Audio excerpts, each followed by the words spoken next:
Ito yung kapatid ni Uno, Kali, na nastad niya. Ito yung mga puppies nila. Ayun, merong isang parang panda. Ba't nandito sila sa hawla? Andiyan na nagkalito pag maglilinis.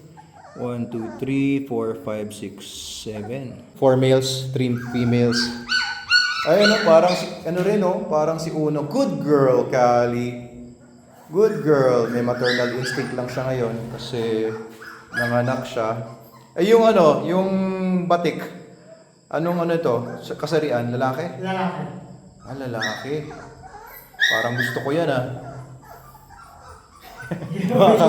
Parang si Logan ang lumabas. Iba kasi kulay. Nakakasawa na rin kasi yung puro sable, puro fawn.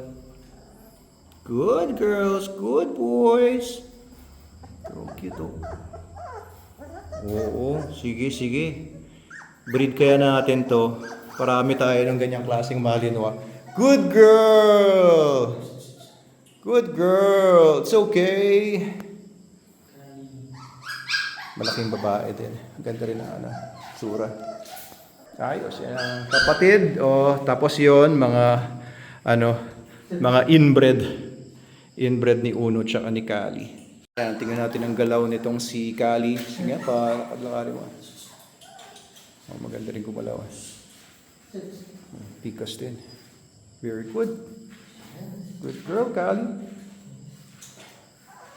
Very good. Ganda rin ang focus. Maganda rin ang focus nito. Parang si Uno din. Good girl.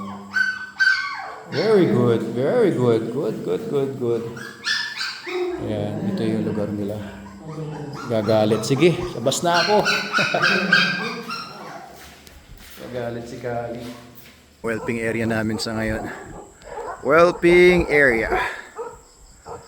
Ayun yung mga kennels sa kabila.